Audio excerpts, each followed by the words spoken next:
Olá, meus irmãos, a paz de Cristo para você, que Deus te abençoe poderosamente. Que bom ter você aqui no meu canal. Não é inscrito ainda? Faça sua inscrição logo, meu filho.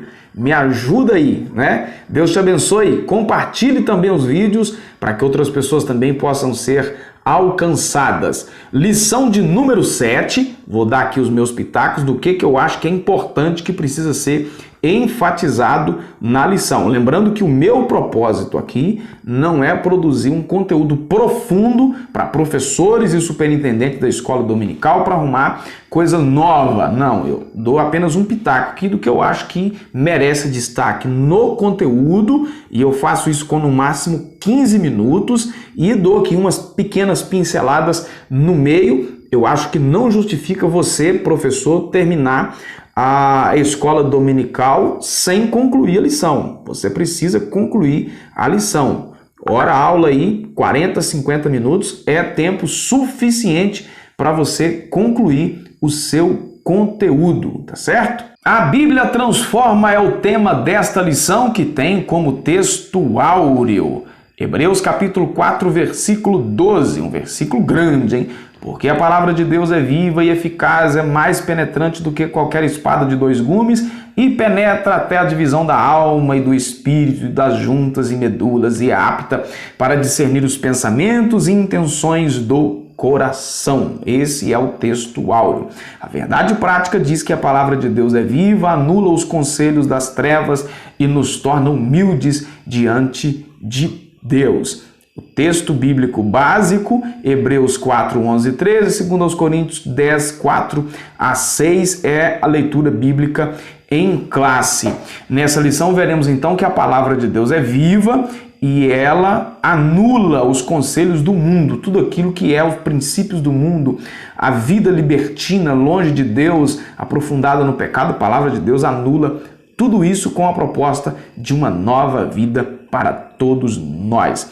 A Bíblia é de origem divina, o seu autor é o único Deus vivo e verdadeiro. João 17,3, a Bíblia diz isso. Por isso, a sua mensagem transforma o nosso entendimento e nos faz compreender a boa, agradável e perfeita vontade de Deus. Foi a fala de Paulo, Romanos 12, versículo de número 2.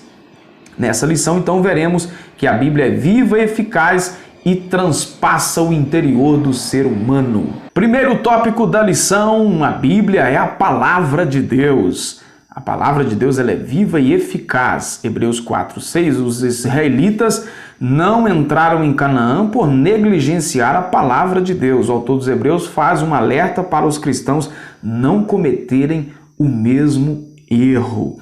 Não se trata do ensino obsoleto, ao contrário, a palavra de Deus é viva, permanece viva, porque o seu autor é vivo, né? O Senhor Deus Todo-Poderoso, o Altíssimo, Pai da eternidade, né? Não é uma palavra qualquer produzida por vontade humana, é o que a própria Bíblia diz. Nós não escrevemos por vontade humana, né? A grosso modo aqui, acho que foi Pedro quem falou isso, né?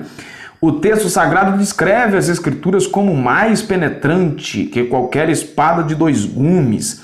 O uso figurado da espada de dois gumes simboliza que a palavra de Deus é tão bem afiada que nada existe que ela não possa traspassar. Nenhuma resistência humana consegue impedir a ação da espada do Espírito, né? Ela atinge o âmago do nosso interior, examina os segredos obscuros e revela o nosso verdadeiro caráter. Esta é a palavra de Deus. A Bíblia é, na verdade, uma espécie de um espelho, né? O que a gente coloca na nossa frente, a gente tem condição de ver. Detalhe, a Bíblia faz nos enxergar as nossas mazelas, os nossos pecados, nossas transgressões e tudo aquilo de ruim que existe dentro de nós. E tem bastante coisa, viu, gente? Tem bastante coisa. A mensagem bíblica também é apta para discernir os pensamentos e intenções do coração. Nada está imune ao discernimento da palavra de Deus. Até os nossos pensamentos mais íntimos e as nossas motivações mais espúrias são desvendadas na palavra de Deus, como eu acabei de dizer, uma espécie de um espelho. Portanto, se o nosso coração se render à palavra de Deus, seremos salvos. Nós seremos então purificados. A palavra de Deus nos diz, aí foi o textuário da lição passada, né?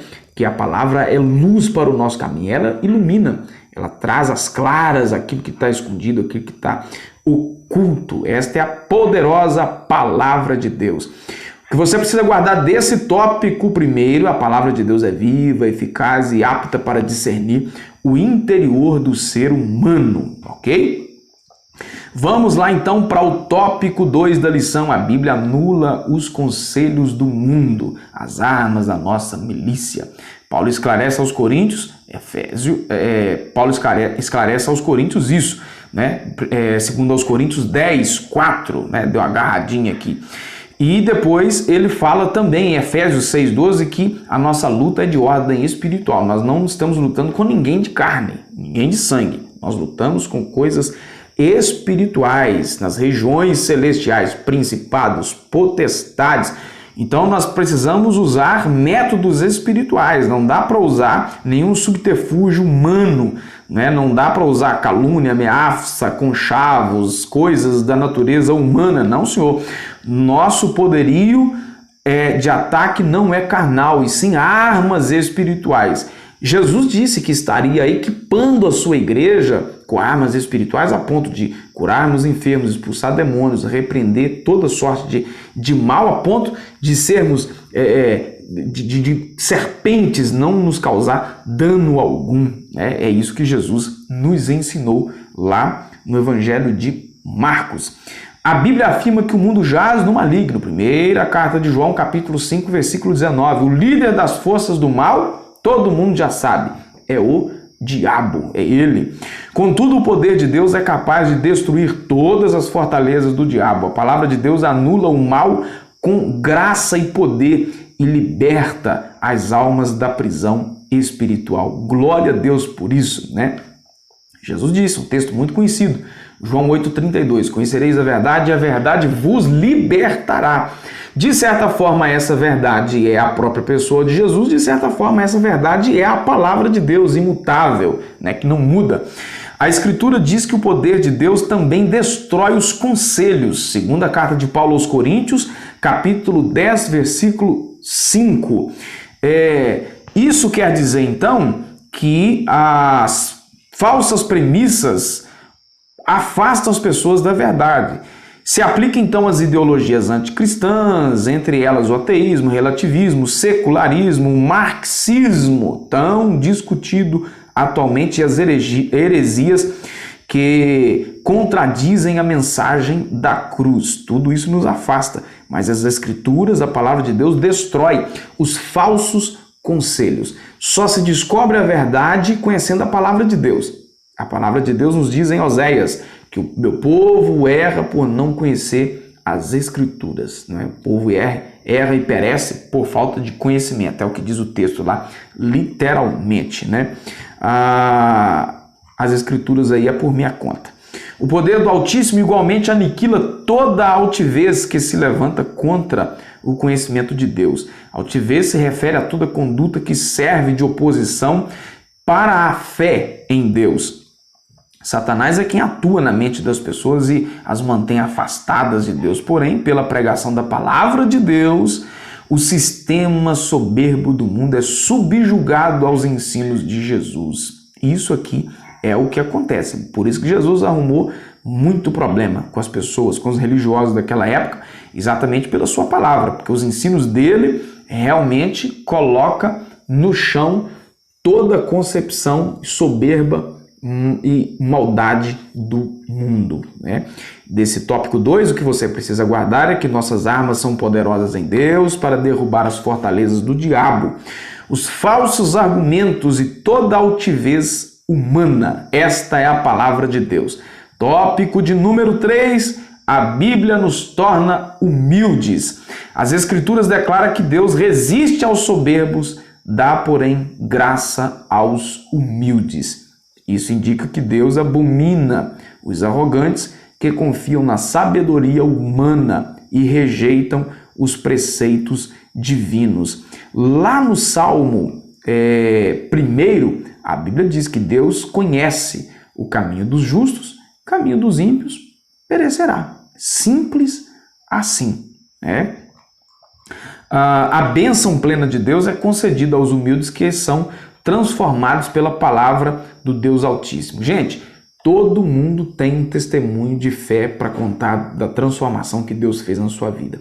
Todos nós, de alguma maneira, estávamos desgarrados, né?